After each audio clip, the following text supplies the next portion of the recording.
Thank you, everybody. Yeah, that one's working. Okay, our first item on the agenda was the approval of minutes from October 28th. However, in a brain moment, I did not email out the minutes to you.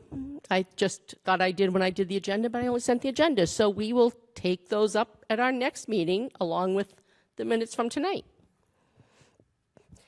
So our next item on the agenda is I'd like to entertain a motion to reopen the public hearing for the October 27th special town meeting for the following article only, Article 5, collective bargaining agreement for the Stoughton Public Works Department Union. So moved. All right, got a motion made by Chet, seconded by Becca to reopen the public hearing. All those in favor say aye and raise your hands. Aye. All those opposed? Okay, the motion carries 11-0, or whatever, how many people we are here.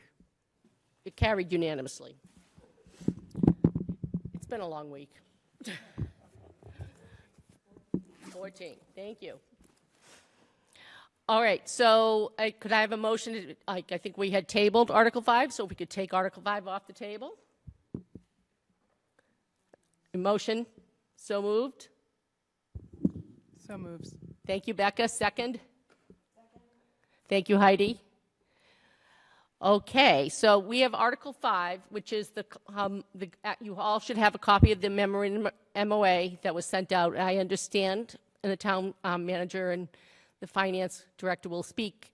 It has been both ratified by the union and approved by the select board. That's correct, Madam Chair. Okay, thank you. So if you'd like to give a short presentation, and then I will let people know if you have, I will allow, if you have questions about the CBA terms, I will allow them to a point, so long in the interests of education, all right? Because, however, the Finance Committee is not going, or town meeting is not renegotiating any CBA on the town meeting floor. So the only thing that we are actually going to recommend is how much to fund it, and funding is being transferred from the human resources account and various other accounts to various other accounts within the budget. And that will be what we vote on, but in the interest of education, if you have a couple of questions about the CBA, I will allow them. If you start suggesting, let's change that, I don't like that uniform allowance, or I don't like that amount of the raise, I think it should be this and this and this, we are not changing those amounts. We get to decide whether or not we want to fund it or not fund it, approve it or not approve it. That's it. We're not negotiating it. Any questions? Thank you. I have a question. Okay, so are you censuring us for not being able to speak about the contract? Oh, no, I'm allowing you to speak about it. I just want everyone to understand, especially where we have some new people, ask any question you want about the contract. Okay. All right? Thank you. I just want to make sure people understand that we're not negotiating the contract, so we can't make changes to it, and I won't entertain motions to change the contract. No, I understand that. Right. I just like to make comments. No, and that's fine. That's fine. Thank you. Yep. Cynthia? Madam Chair, I can't hear anything if people don't use the mic. Please use your mics.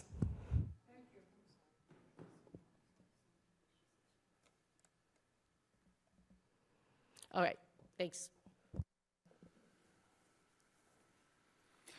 Good evening, Madam Chair, and through you to the members. Before I begin, I would like to thank you and each of the members for extending the courtesy of another Finance Committee meeting. I know I speak on behalf of the DPW employees in thanking you for doing so. Had we not met before December 31st to take your vote on this contract, then your recommendation would not be before the body on this town meeting next week. So we appreciate you doing so, and I will be brief. I'll give you a pretty good overview. In spite of the very few contractual changes to this contract, it took 14 months to negotiate. There were many strategic and cultural changes incorporated into this document that took a very long time to work through. but the text of the document is very similar to the text they've been under for many years. For instance, the 2 pages of management rights has not changed a single bit. Their rights have not changed a single bit. I'd like to give you an overview of some of the more relevant changes. This contract is for a period FY26, which is the year we're in right now, through FY28. So they've been operating for the last 4 months without a contract. And I would like to compliment the rank and file because they never let that interrupt their service to the community. We're not Republic. We're not one of those firms that if people don't get their way, they walk out. They stay true to their job. They did the work. They beautified the town. They picked up the trash. They made your running water be available to you every single day. And I'm grateful to them for that. The primary language changes drive operational efficiencies. By way of example, the board has passed a comprehensive vehicle policy that was drafted by our insurance carrier, Maya. And they adopted that policy as part of their CBA as written without amendment. The second thing is for the first time ever, in recent, or at least in recent histories in every CBA I've been able to read, they agreed to performance appraisals, annual performance appraisals, as a way of working together on common objectives. In the past, we didn't have the management right to perform performance reviews or appraisals. They've agreed to training incentives as opposed to a big increase in hourly rates. This is a major cultural change. The body agreed to incentive pay should they receive further certifications or licenses. And we listed 8 licenses or certifications that we wanted them to have. Something as easy as a chainsaw operator, right up to a level 1, 2, 3, or 4 water operator, an equipment operator, a truck operator, CDL truck operator, right up to horticultural gardening and things like that to beautify the town. Crane operating. There were 8 major certifications or certificates that we were seeking in addition to the required ones like 40-hour and 30-hour OSHA training, that if they receive those, they're eligible for incentive wages. If they don't, they're not. They get the simple COLA. We also agreed on a rate reduction on snow removal, on the weekend overtime rate. We told them, and we quantified it for them, that the current rate was unaffordable, it's unsustainable. Last winter, we had a 1-inch snowstorm that cost us $79,000 at those old rates. And they understood and they agreed. So in addition to what I believe, others may not agree, is a modest rate increase that is lower than the rate of inflation, they also agreed to wage reductions on weekend snow removal rates.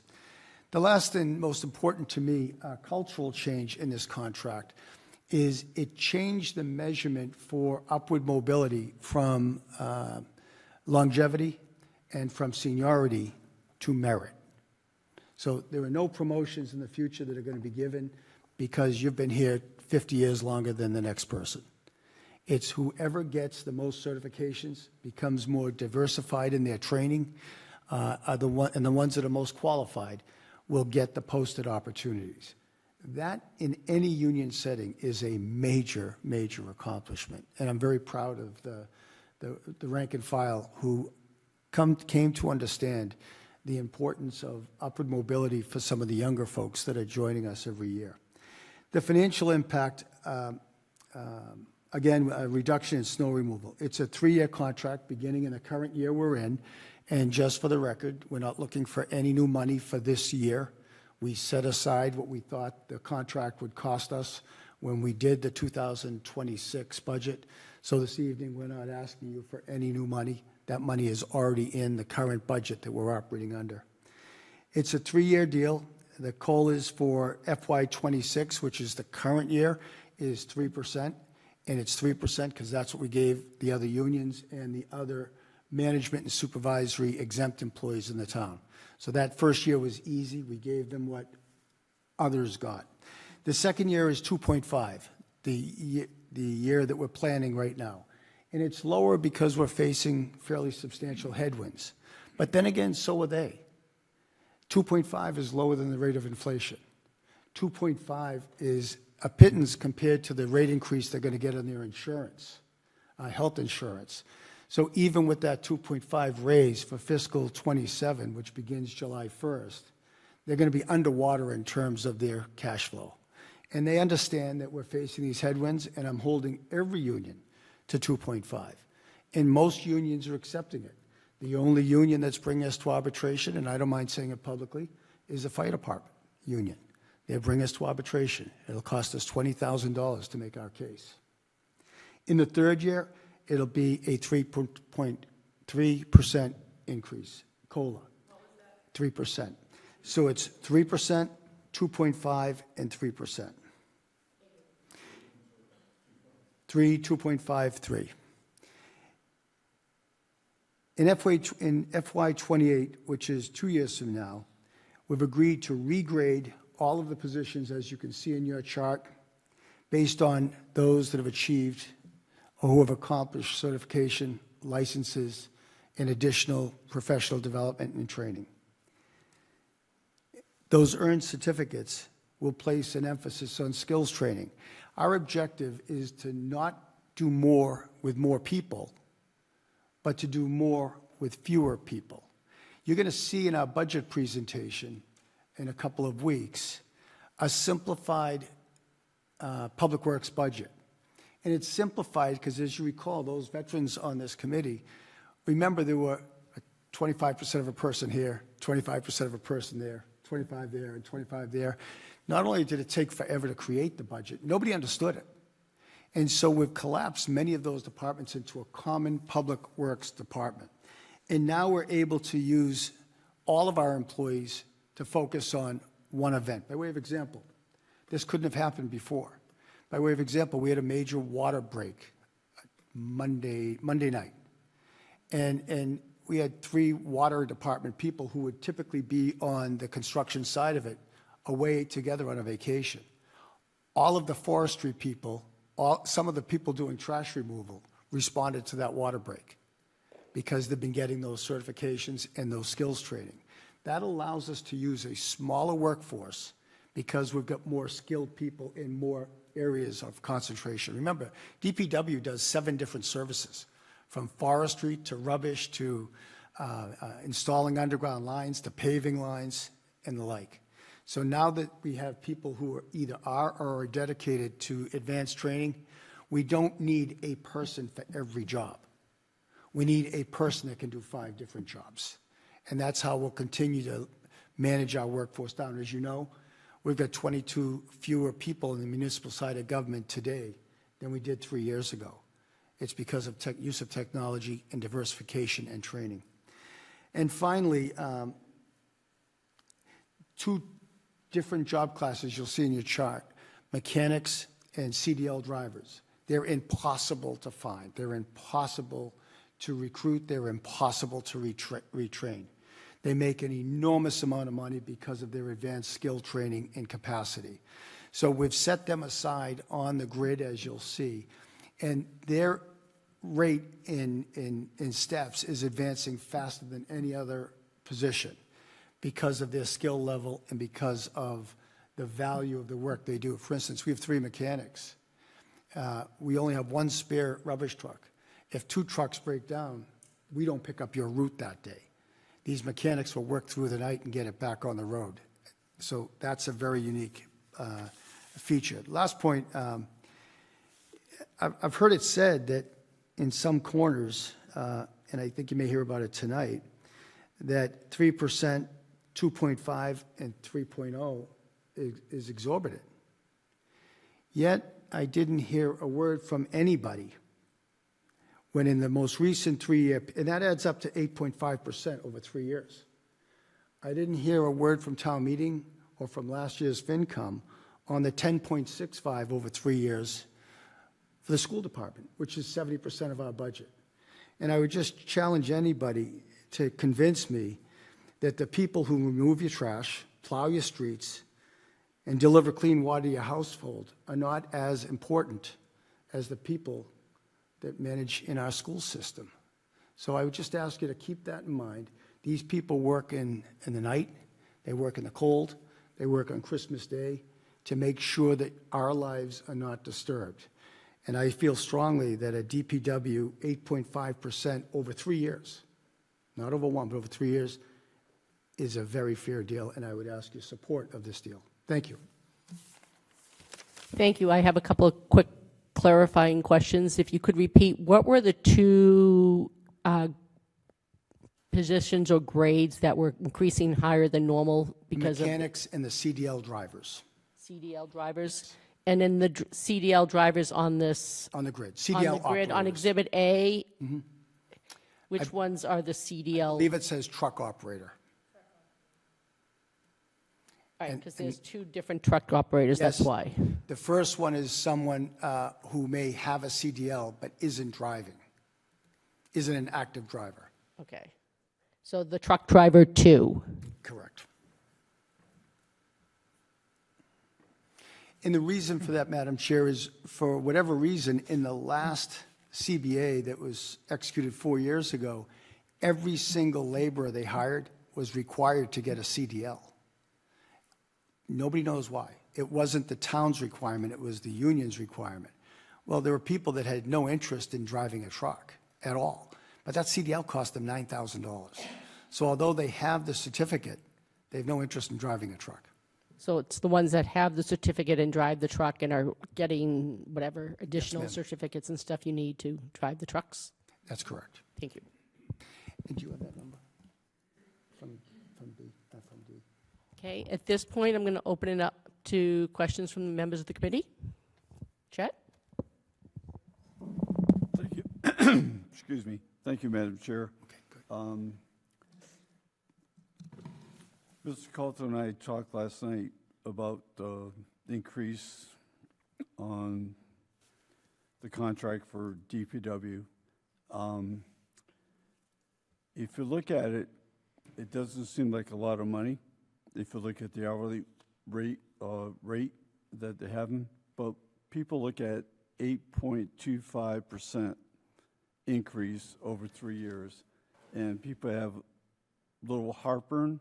I'm sorry, that's the wrong word, but they have a little problem with the 8.25% increase. Again, DPW does a great job. They're out there, you know, plowing in the wintertime, they're picking up their trash, they're doing all sorts of things. But you have to understand that when you have a person that's educator in a city that's only getting 1% raise, and they have a master's degree, plus working on the PhD, and the city only gives them 1% raise, and we're giving our DPW 8.25 raise. Of course, Mr. Coulter talked about the school, which I understand we have a little harping about that too. But I just think that we, as Finance Committee, also as the people that are negotiating the contracts, have to really look deeply at how they're negotiating the contracts. I understand also that there's something in the language for 11 uniforms. Like, why do you have to have 11 uniforms to wear? And I don't know if the town pays for the cleaning or if they pay for the cleaning, whatever. I don't know. But I think we have to really consider the residents of the town and our taxes that we're paying. And, you know, I love everybody, the fire department, police department, DPW, school department, everybody, town hall. I love them all, but I think we have to like really start tightening our belt a little bit. Okay. Thank you. All right, were there any questions that you wanted to answer, or were those, you just wanted to make comments? I just want to make comment. Okay, that's fine. I Thank just you. wanted to make sure any questions got answered. Dawn? I do have a question about the DPW. You were talking about certification. Sorry, madam. Nope, that's fine. Apologize. My question, does the department, like the department heads have certifications now? Or the ones that have them have to get more? We're just making sure like everybody is certified. I apologize if I'm not making it clear. Madam Chair. No, you're making it very clear, Dawn, and don't apologize. It's a good That's a question. good question. It really is. You can have the certification and get a incentive pay for having, it's modest, for getting that certification or that training, but you only get the rate. Let's say you get training as a mechanic. You only get paid that rate if you're working in the mechanic's job. So you'll get a small incentive, but you don't get the major raise unless you're working in that particular function for which you got the training. So for instance, if they, let's say there was a laborer who got a pipe laying certification, but he's not working in the water department. But we have a weekend like we just had where they get called in, working out of grade, you get paid that higher rate, then you go back to your normal rate. But you couldn't work out of grade if you didn't have that certificate. And the other question is, do our DPW people have any of the certifications now, especially like department heads? All the department heads have almost all the certifications, and that's how they got to that level. And some people are very focused on their continuous development. They have been for a few years, and they're well certified in a couple of areas. And then there are other people who have been laborers for 15 years and received no certifications. Now there's an incentive for them to study, take online classes. We pay for them. And if they're certified, they have an opportunity to grow, whereas they wouldn't have been able to grow without any certifications at all. Thank you. You answered the question on who's paying for the certification, because I do support the DPW, so Thank you. they do a lot for us. Madam Chair, a follow-up to something Chet said that I want to provide clarification Sure. on. Good question. I just want to provide clarification. You look at what DPW workers do. They throw trash. They do recycling. They're outside working in the rain. They're dismantling pumps that got clogged, that are sewer pumps, not water pumps. The outside service for cleaning and for providing the uniforms come once a week. So if in the first week you're going through 6 sets, 5 sets, and you go through 3 sets as you're fixing that pump and getting completely soiled, that's the reason it's 11 sets. That's typical in industrial environments, 11 sets, 1 change a week, 1 change a day, with 1 week left for them to go clean it and bring it back. That's the reason for 11. Thank you, that makes sense. I kind of figured something like that, but thank you for the... Are there any other questions, comments? Ben?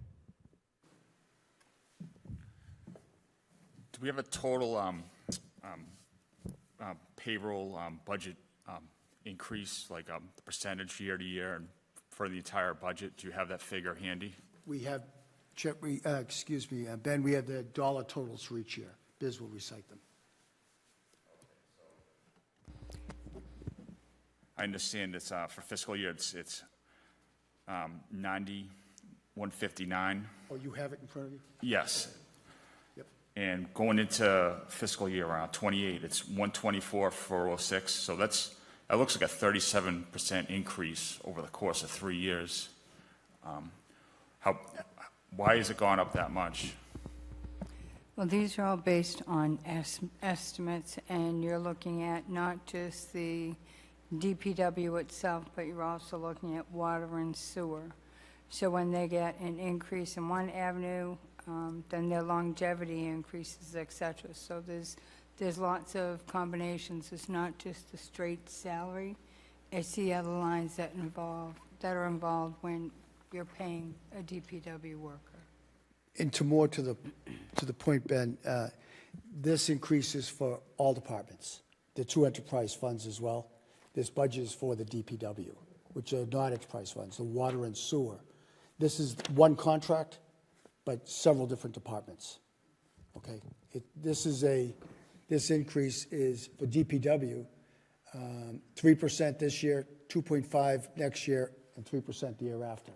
The other money is for the enterprise funds, okay, which are the water and sewer departments in this union, in this CBA. So will their money become, I'm sorry, Ben, money will be coming out of the water and sewer enterprise funds to go into the general fund as well? Nope, not for Yeah. this one? It'll be Nope. transferred over. No, what happens is the water and sewer departments and the general fund for fiscal '26, we did put money in to cover this budget. So water is responsible to pay for their own increases, as well as sewer, as well as DPW. Water and sewer enterprise funds, the DPW rates include the parks, the DPW highway straight, and the sanitation department. So for the town side, it's like $55,000 for fiscal '26. The reason I'm asking is I want to make sure all of the transfers are in the motion from whatever accounts. So I know all of the ones that are going, to the town departments are coming from the human resources line.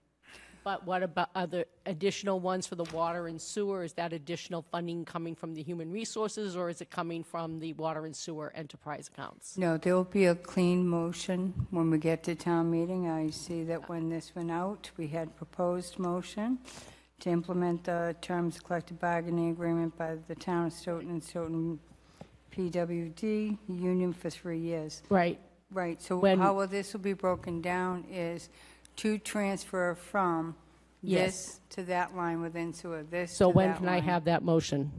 As soon as we get it written up. We have to have you vote on this, and then we can Okay, do the so, motion. no, I just want to make sure it gets up there because it'll be up on Monday. Yes, I ma'am. apologize, Ben, for hijacking your question. Go ahead and ask any more.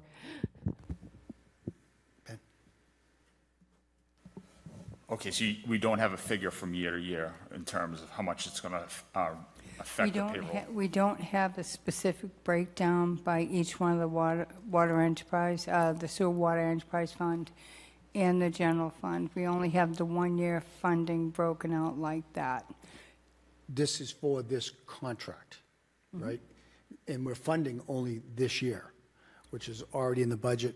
But this contractor for the members of this bargaining unit, and they're divided into a town department and an enterprise fund. Do you think it's prudent to explain the difference between a department and enterprise fund, Madam Chair? Do you have any questions about the difference between an enterprise fund and a department? I'm sure I'm willing to listen to the explanation. Okay, thank you. I'll take Can I just, are you looking for the cost per year for each year of this contract, the additional cost per year? Yes. Thank you. Typically, when you have this type of contract, it's the funding for the first year that's broken down, which is what we've done in this particular process. The difference between enterprise fund and a general operating fund is an enterprise fund, by definition, needs to be self-sufficient. They have their own money to pay their own increases, to pay their own equipment, to pay their own capital. And that's the difference between enterprise and general fund.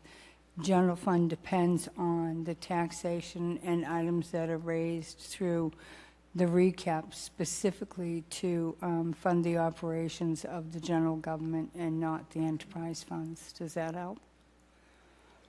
Okay, thank you. And it is a standalone business that can never be commingled with town money. So they have what are called retained earnings, profits, and they're based upon rates, not on taxation, but rates charged to the user groups, the water and sewer users. And so as they build profits based upon those rates, that goes into an account called retained earnings. So they can use those retained earnings for any use specific to that business enterprise. It could be for salaries, it could be for staffing, it could be for capital equipment, but it can't be commingled. Now, 3 years ago, when all three of, well, at least 2 out of our 3 enterprise funds were running structural deficits, money had to be borrowed from free cash to fund it. And that's something we had to get DOR approval to do, because it's very not typical. It's funded by the user group and not by the tax base. Thank you. Good question. Arnie? Hi.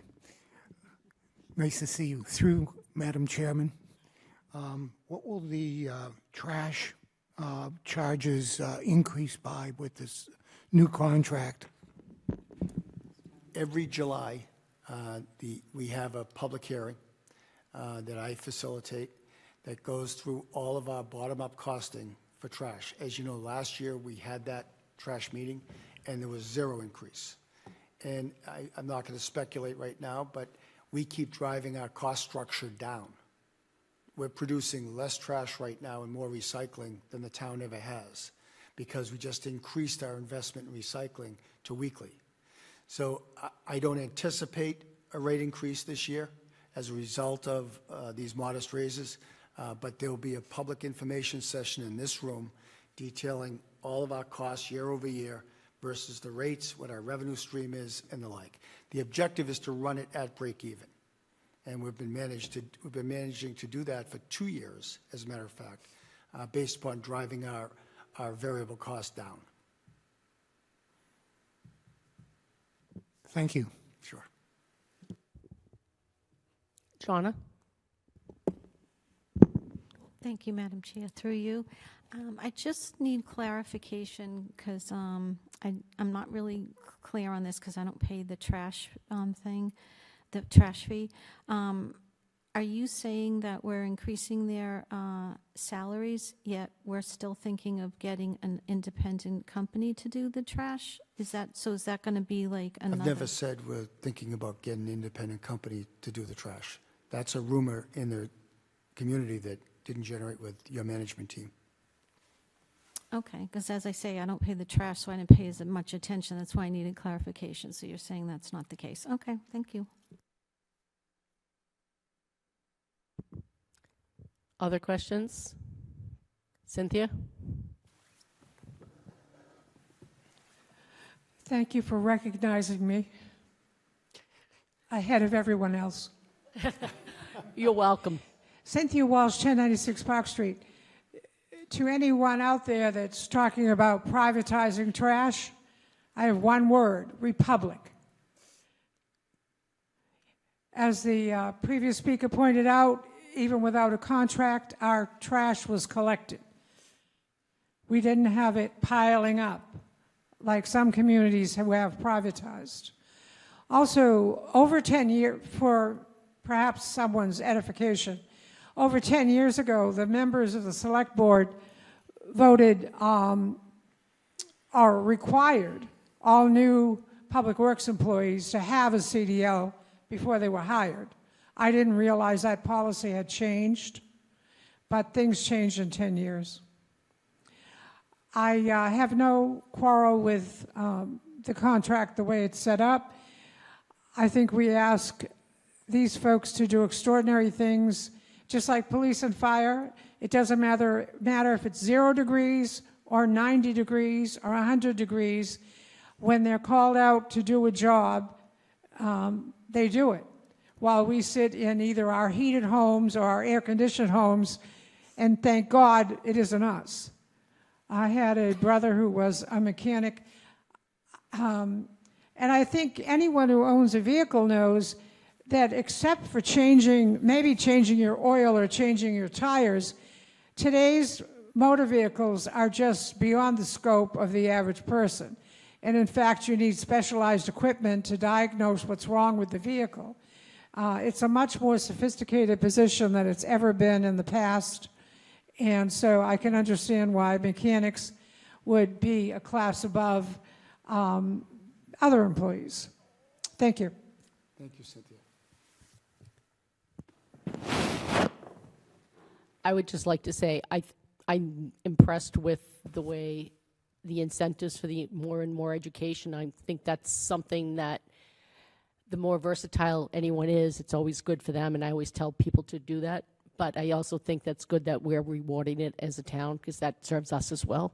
And I happen to think that the 8.5 over 3 years, I found really reasonable. Madam Chair, may I comment on that, the training? As I just said, that the rumor about outsourcing the pickup trash has been generated by people with self-interest or who are uninformed. We have no interest in going outside. But what we will be doing is modernizing our trash pickup with auto side loaders over the next 5 years. And the reason we're doing the workforce training is that's going to eliminate 8 laboring position. Because right now we have 3 people on every truck, 2 laborers and 1 driver. When we do the side loading, you'll have 1 driver and no laborers. And I made a commitment there would be no layoffs. No one would lose their job. And so that's why we created a contract that incentivized people to be multi-skilled, because we always need those people. Our workforce is retiring faster than we can replace them. So we're encouraging those that call themselves laborers to become highly skilled technicians in a year or 2. It's not a long time. And so everybody that's doing what we've been talking about here tonight continues to do it until their day of retirement, but won't be just throwing trash. They'll be doing other meaningful work. And trash is very meaningful, but technology allows it to be a 1-person truck and not a 3-person truck. Thank you. Yes, Chet? Thank you, Madam Chair. Mr. Coulter, based on what you just said, excuse me, we talked about privatizing a couple years ago when we talked about, excuse me, drink water.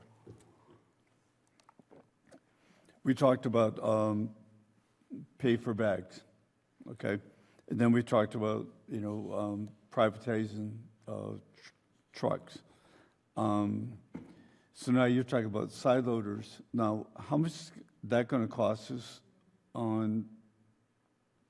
to replace the trash trucks that we have now?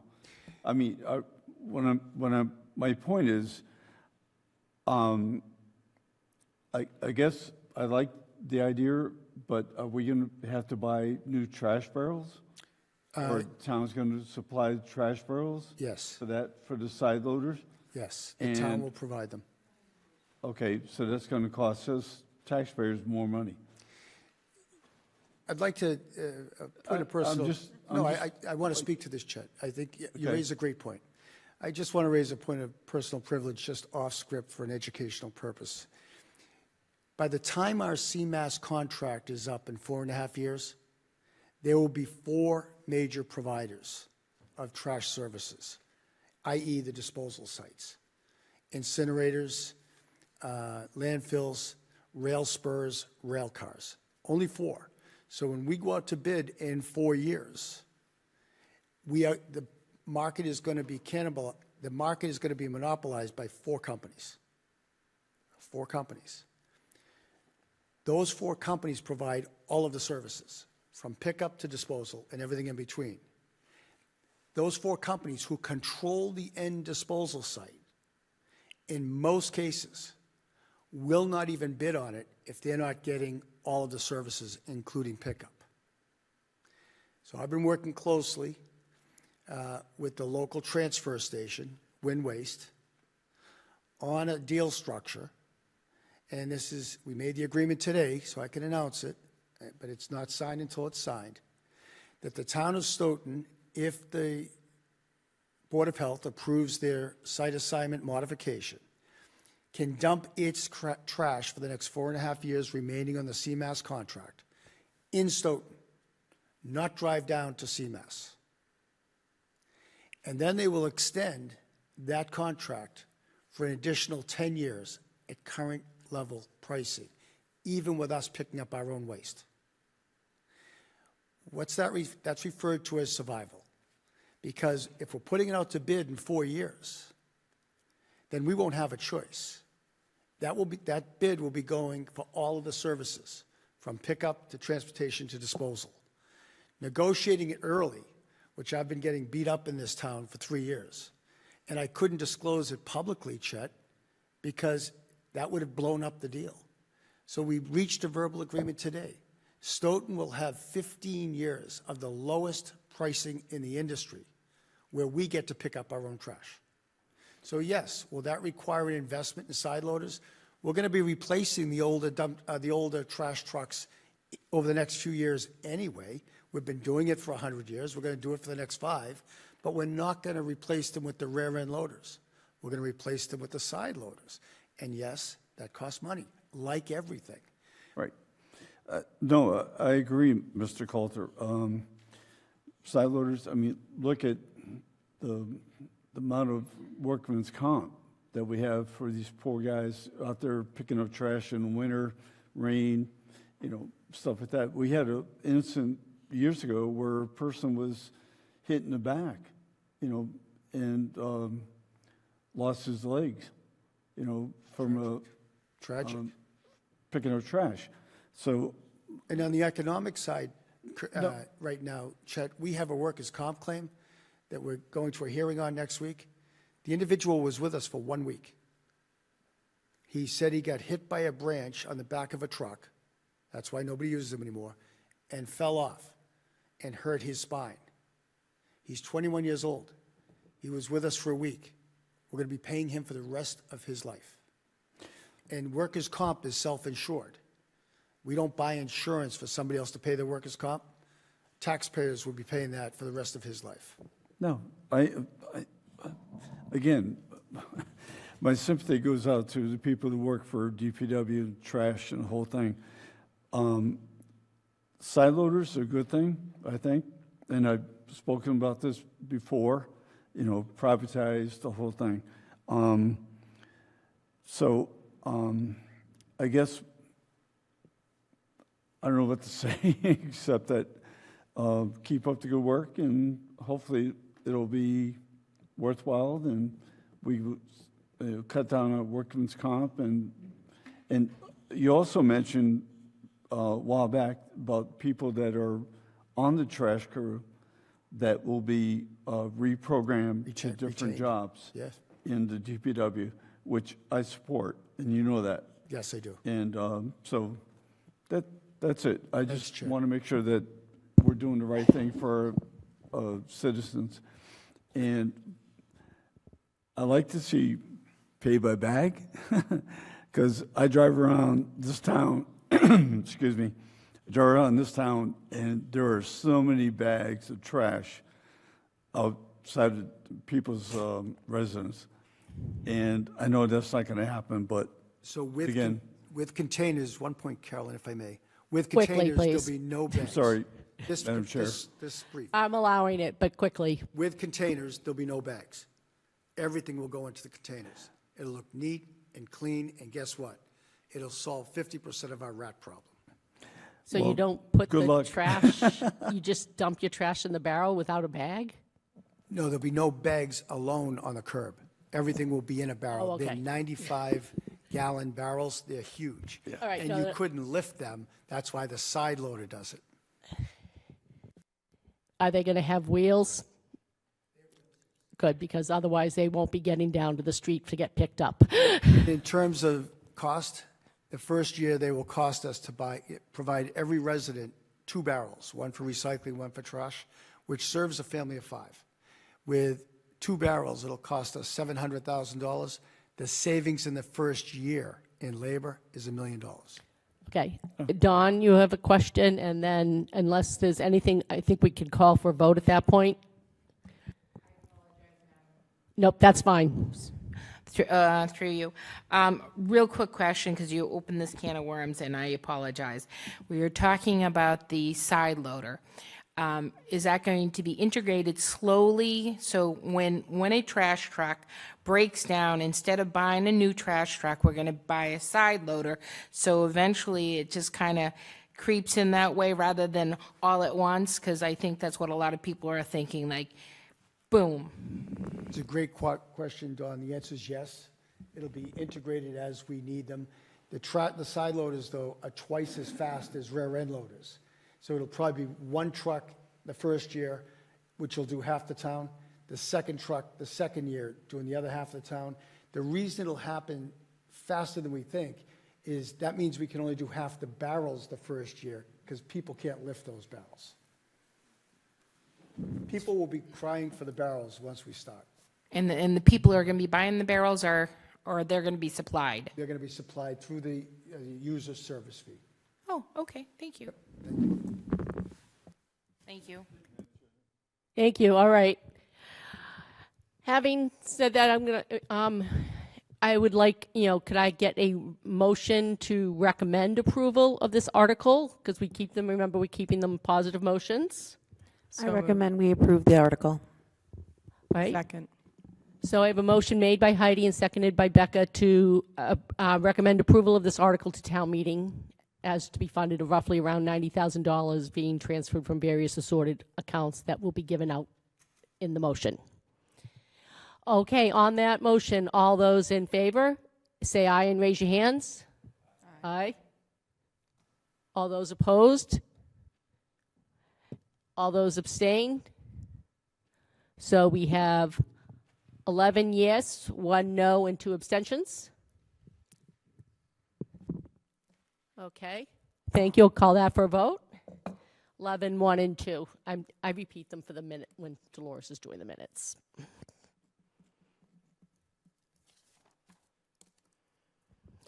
All right, at this point, could we have a motion to close the public hearing? Thank you. Second. Chet's made a motion to close the public hearing for the special town meeting on October 27th, and Becca seconded it. All those in favor of the motion to close the public hearing, say aye. Aye. All those opposed? No. The public hearing is closed. At this point, any other business? Becca has something that she would like to share. If there's any other quick business other than that, then I will entertain a motion to adjourn.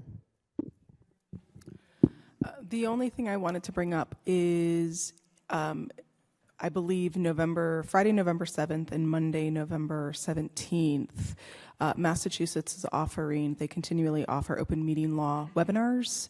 You sign up via mass.gov. You can just Google Massachusetts open meeting law.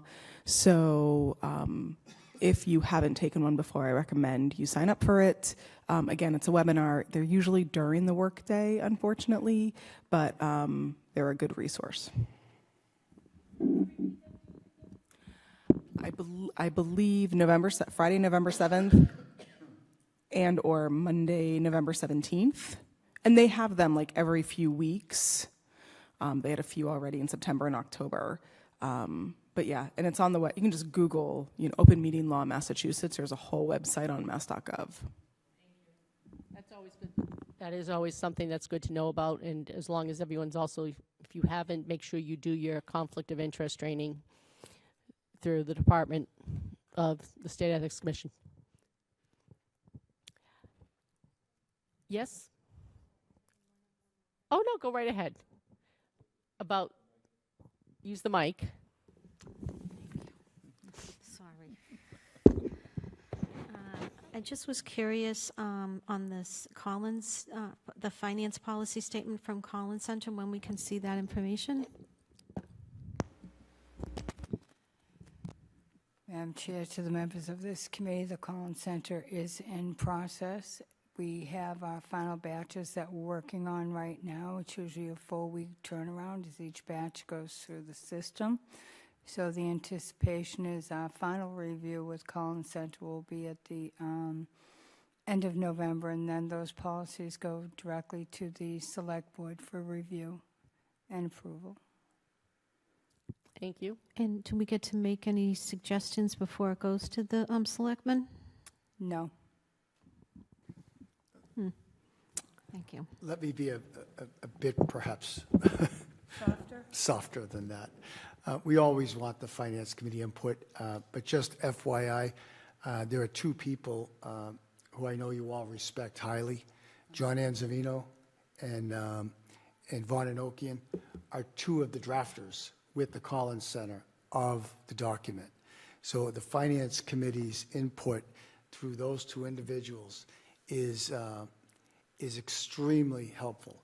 Having said that, we're not going to delay it any further, But through you, Madam Chair, would be happy to provide a copy to the FinCom prior to the voting of the board, but it is the board's place to make policy. But I'm sure they'd appreciate any counsel you'd like to provide. Might be nice if we could have a meeting if people want to ask questions about it, understanding Of course. that the policy is to the select board and not us, but I think it would be nice for people to, I think people would like the opportunity to make sure we understand as the, as the advisory board, as town meetings, making recommendations to town meeting. I wish I said it that way. So perhaps like if it's done at the end of November, we can either talk about a meeting in December or early January. I don't know what the select board's time and agenda is. It's also holiday season. We promised them we would have it to them by mid-November, so we would have to have it to you before then, and perhaps a public hearing. Not a public hearing, an information session where you can ask questions. And Right, so we'd have to have a meeting, but it's not a public hearing, so we need just 48 hours notice. as soon as we get the delivery date, Thank we'll you. have that to you. So Now, someday in, there are 3 sections. 2 of them have already been reviewed and edited. The 3rd section, the final section, is now in review. So we're inside the 20-yard line, and it'll get done. if you could communicate with me afterwards Certainly on some dates, that would be great. Anything else? I hear a motion to adjourn made by Chet, seconded by Second. Becca. All those in favor? Aye. All those opposed? Meeting's adjourned. Thank you all for coming.